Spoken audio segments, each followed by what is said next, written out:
Bibi family, welcome back to the channel. আশা করছি তোমরা সবাই খুব ভালো আছো, আমরাও ভালোই আছি। আজকের ভিডিওর টাইটেল, থাম্বনেল আর ডেসক্রিপশন দেখে নিশ্চয়ই বুঝেই গেছো আজকে কি পর্ব নিয়ে এসেছি। একদম ঠিক ধরেছ, আজকে এটা হচ্ছে আমাদের দুর্গাপুজোর তৃতীয় পর্ব, মানে ব্যাঙ্গালোরের দুর্গাপুজো সম্বন্ধে তৃতীয় পর্ব। তো আজকের টপিক নিয়ে এগিয়ে যাওয়ার আগে একটু গল্প করে নিই। কি গল্প করি বলো? দুর্গাপূজা নিয়ে যখন পর্বটা করছি তো দুর্গাপূজা নিয়ে একটু গল্প করি। এখন আর শুধু পুজো পর্যন্ত সীমাবদ্ধ হয়ে থাকেনি। এই দুর্গাপুজোটা আমাদের সব বাঙালিদের জন্য একটা উৎসব হয়ে উঠেছে। আর এই উৎসব কিন্তু শুধু মা দুর্গার বাপের বাড়ি ফেরার উৎসব নয়, এটার মধ্যে আরো অনেক কিছুর উৎসব হয়। পুজো মানেই প্রথমেই আমাদের মাথায় যেগুলো আসে, যেমনটা বললাম, পুষ্পাঞ্জলি, চণ্ডীপাঠ, মন্ত্রজাপ, তার সাথে আলপনা, প্রতিমা, ঠাকুর দেখতে যাওয়া, নতুন কাপড় পরা, এটা তো হচ্ছে পুজোর আসল এসেন্স। তার বাদে এই যে আবার পুজোটা যে উৎসবে পরিণত হয়েছে, এই উৎসবের অংশ হয়ে পুজোর মধ্যে আরো অনেক কিছু জুড়ে গেছে, যেমন ভালো মন্দ খাওয়া দাওয়া, বন্ধুদের সাথে ঘোরাফেরা, আড্ডা, তার সাথে আর কি থিম পুজো। কারেক্ট, একদম কোথাও আলো দিয়ে সাজানো, কোথাও একটা মন্দির বানানো। তবে সবসময় কি এটা ছিল? সবসময় তো এটা ছিল না। একসময় তো পুজো যেটা রাজবাড়ির থেকে শুরু হয়েছে, বা বলতে পারো জমিদার বাড়ির থেকে পুজোটা শুরু হয়েছে, সেখানে বারোয়ারি পুজো শুরু হলো জমিদার বাড়ির পুজোর প্রতিবাদে, যে শুধু জমিদার বাড়িতে কেন পুজো হবে, সবাই কেন পুজোর অংশ হতে পারবে না। সেখান থেকে শুরু হলো বারোয়ারি পুজো, বাইরে বাইরে প্যান্ডেল বানিয়ে পুজো শুরু হলো। এবার এই প্যান্ডেল বানানোর পরে শুরু হলো কে কার থেকে বড় সুন্দর প্যান্ডেল বানিয়ে গড়ে তুলতে পারে। আর তার থেকে শুরু হলো প্যান্ডেল বড় হতে হতে আর কত বা বড় প্যান্ডেল বানাবে। এবার প্যান্ডেলের বিভিন্ন রূপ, বিভিন্ন আকার, বিভিন্ন আলোতে সাজ, সব হতে হতে এখন এসে আমরা দেখি বিভিন্ন থিমের পুজো। কলকাতাতে তো এই থিম পুজো অনেক প্রচলিত। শ্রীভূমি কালচারাল ক্লাবের পুজো, যদিও আমি এসব কিছু সত্যি জায়গার নামগুলো আমি মুখে বলতে পারবো না। শ্রীভূমি, একডালিয়া, কয়েকটা সংঘের নামই আমি জানি, আরো হয়তো জানি, কিন্তু এখন ইমিডিয়েটলি মাথায় আসছে না। তবে এই থিম পুজোর কনসেপ্টটা কিন্তু এখন আর কলকাতা পর্যন্ত লিমিটেড নেই। এই থিম পুজো চলে এসেছে ব্যাঙ্গালোরে। গত বছরও আমি একটা থিম পুজোর লিস্ট শেয়ার করেছিলাম, ভাবলাম এই বছরও তোমাদের জন্য একটা লিস্ট নিয়ে আসি, ব্যাঙ্গালোরের থিম পুজোর একটা তালিকা।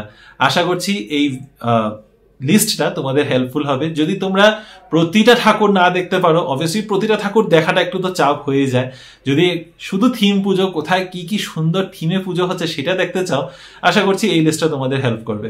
তো চলো ঢুকে পড়ি এবার তালিকাতে। আর আগেই বলে দিচ্ছি, লিস্টে যতগুলো পুজোর নাম থাকছে প্রতিটার এক্সাক্ট গুগল ম্যাপ লোকেশন কিন্তু ডেসক্রিপশনে দেওয়া থাকবে। গত বছর 2024 সালে বর্ষার মহাপুজো সারা ব্যাঙ্গালোরের বাঙালিদের টেনে এনেছিল তাদের ভিক্টোরিয়া মেমোরিয়াল থিমড দুর্গাপুজোর প্যান্ডেলে, আর 18 ফুট উচ্চতার অপূর্ব সুন্দর সোনালী সাজে মায়ের প্রতিমার জন্যে। এবছরও বর্ষা নিয়ে আসছে আরও এক দুর্দান্ত থিম। 2025 সালের বর্ষার থিম হচ্ছে চিত্রাঙ্গনা, একটা এমন বিষয় যা ভারতবর্ষের সমৃদ্ধ ঐতিহ্যকে সেলিব্রেট করে। ব্যাঙ্গালোরে প্রথমবার বাংলার ছাউ মুখোশ আর পটচিত্র শিল্প জুড়ছে কর্ণাটকের দোল্লুকুনিথা এবং যক্ষগনা শিল্পকর্মের সাথে। বাংলার ঐতিহ্যগত আচার অনুষ্ঠান আর কর্ণাটকের লোককাহিনীর সেতুবন্ধন হচ্ছে এই বছর বর্ষার প্যান্ডেলে।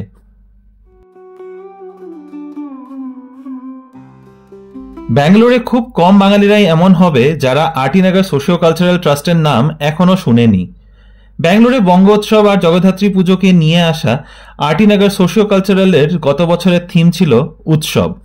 2025 সালেও এরকমই আরও একটা অদ্ভুত অ্যাবস্ট্রাক্ট থিমকে তুলে ধরছে তারা।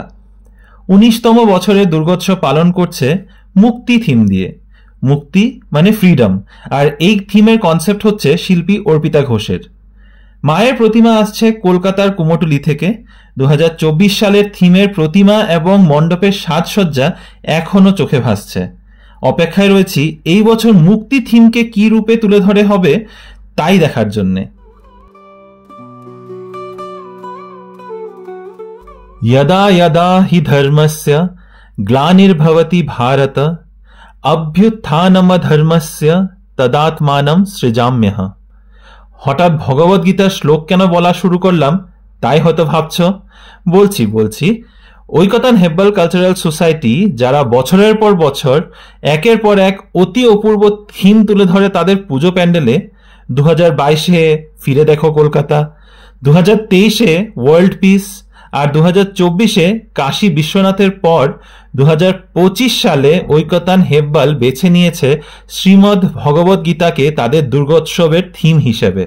এই থিমকে কিভাবে পুজো প্যান্ডেলে গড়ে তুলবে সেটা দেখার জন্য আমি তো খুব উৎসাহিত।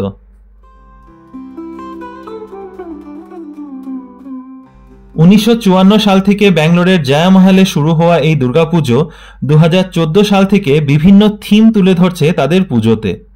কলকাতার দক্ষিণেশ্বর থেকে কন্যাকুমারীর বিবেকানন্দ রক, ইজিপ্টের পিরামিড থেকে মহাকাশের এলিয়েন, এরকম এক একটা দারুণ থিম আমাদের কাছে প্রস্তুত করছে জয়ামহল দুর্গাপুজো। 2024 সালে পুজোর সামগ্রীতে পুজোর মণ্ডপ থিমের পর 2025 সালে তাদের 71তম পুজোবার্ষিকীতে জয়ামহল দুর্গাপুজোর থিম হারিয়ে যাওয়া ছেলেবেলা বা লস্ট চাইল্ডহুড। সেই হাতের উপর লাটিম ঘোরানো, সেই গিল্লি ডান্ডা, সেই লুকোচুরি আর সেই কিতকিত খেলা। সত্যি তো, প্রতিদিন একটু একটু করে হারিয়ে যাচ্ছে আমাদের ছেলেবেলা। এই নস্টালজিয়াকেই তুলে ধরবে জয়ামহল দুর্গাপুজো। मिले सुर मेरा तुम्हारा, मिले सुर मेरा तुम्हारा, तो सुर बने हमारा। এই গান তোমাদের সবার মনে আছে নিশ্চয়ই। ছোটবেলায় দূরদর্শন খুলে বসলেই একবার না একবার এই গান কানে যেতই। এই গানেই আছে সারথী সোশিও কালচারাল ট্রাস্ট কোরবাংলার এই বছরের পুজোর থিম। গোটা ভারতবর্ষ জুড়ে চারদিকে আজকাল যা শোনা যাচ্ছে, আমার ভাষা, তোমার ভাষা, এই ভাষা নয় সেই ভাষা, ভাষা নিয়ে এক এক রাজ্যে বিভিন্ন মতবিরোধ চলছে। তার মধ্যে সারথী সোশিও কালচারাল ট্রাস্টের এই বছরের দুর্গাপুজোর থিম মিলে সুর মেরা তুমহারা তুলে ধরবে ভারতবর্ষের বিভিন্ন ভাষার একতা। হোক না নানা ভাষা মিলে এক এই দুর্গোৎসবে। ব্যাঙ্গালোরের বাঙালিরা বাংলা এবং কন্নড়া ভাষাকে উদযাপন করবে এই পুজোতে।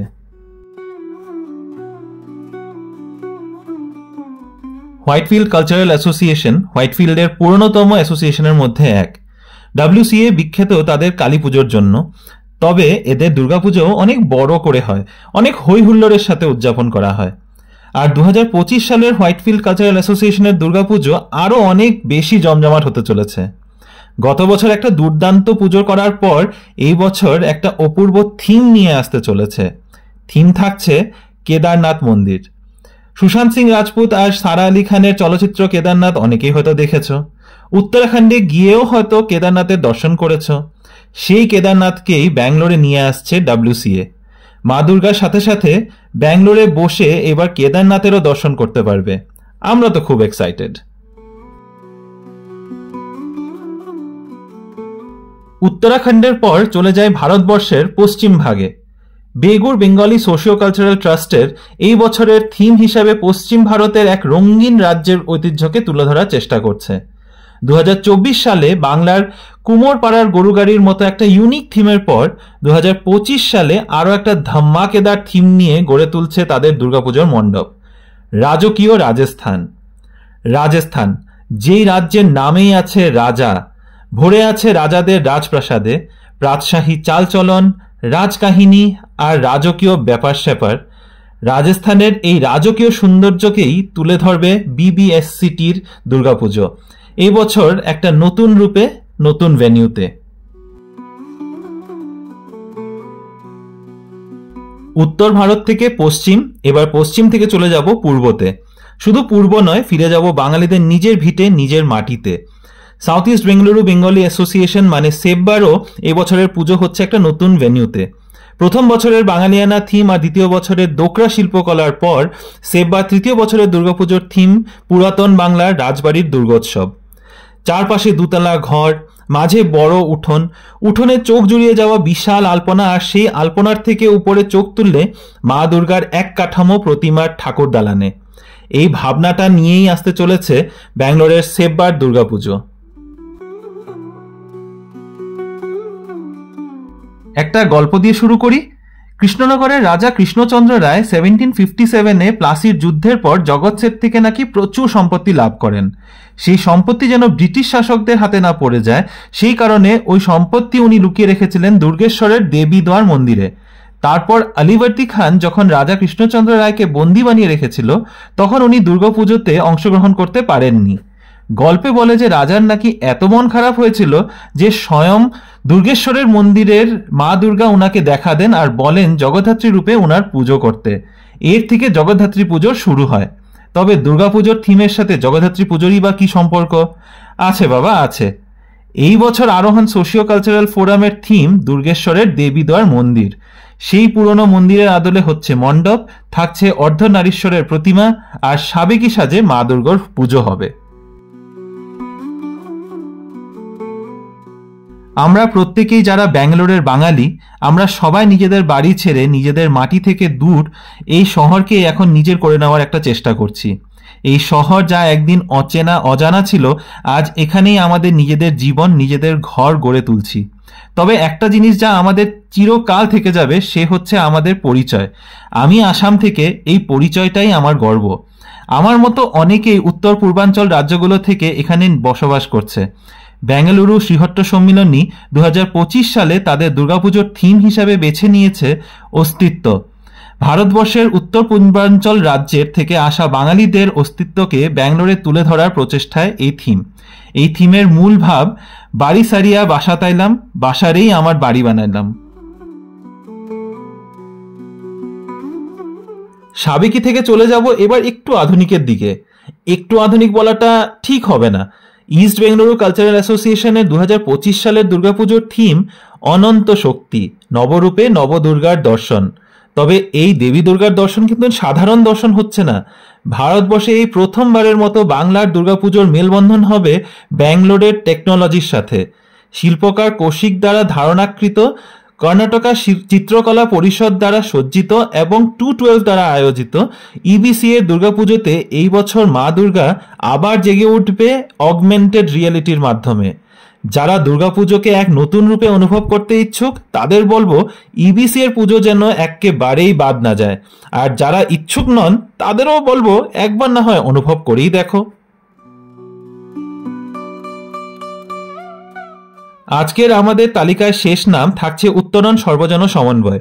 2025 সাল থেকে শুরু হচ্ছে তাদের এই পুজো, আর প্রথম বছরে একটা সুন্দর থিম বেছে নিয়েছে এই অ্যাসোসিয়েশন। চিত্রকার পৃথ্বীরাজ চৌধুরীর এক বিখ্যাত মা দুর্গার পেন্টিংয়ের ভিত্তিতে তৈরি হচ্ছে এখানের দুর্গার প্রতিমা। চিত্রকারের 2D চিত্রকে 3D রূপে গড়ে তোলা হচ্ছে প্রথমবার। আর সেই একই থিমকে মাথায় রেখে উত্তরণের এই বছরের থিম থাকছে কালীঘাট চিত্রশিল্প। অপেক্ষার আর মাত্র কিছুদিন। তো এই ছিল আমাদের আজকের পর্ব। আশা করছি এই ইনফরমেশনগুলো তোমাদের জন্য কিছুটা হলেও হেল্পফুল হবে। আর এটাও এক্সপেক্ট করবো যে পুজো শেষ হওয়ার পর আমাদের এই ভিডিওতে এসে তোমরা প্লিজ আমাদের জানিও যে তোমরা এর মধ্যে কটা পুজো দেখলে। আমাদেরও জেনে খুব খুশি, মানে আমাদের জেনে খুব ভালো লাগবে। আমরা খুব খুশি হব যে আমাদের এই ইনফরমেশনও তোমাদের কিছুটা হলেও কাজে লেগেছে। তবে এখানে আজকে ভিডিওটাকে শেষ করছি। ভালো থেকো, সুস্থ থেকো। দেখা হবে আবার কাল একটা নতুন দিন, নতুন ব্লগ, নতুন কিছু গল্প নিয়ে। Till then stay safe. আর এই পর্বের শেষে জানাচ্ছি তোমাদের শারদীয়ার অনেক অনেক অনেক অগ্রিম শুভেচ্ছা।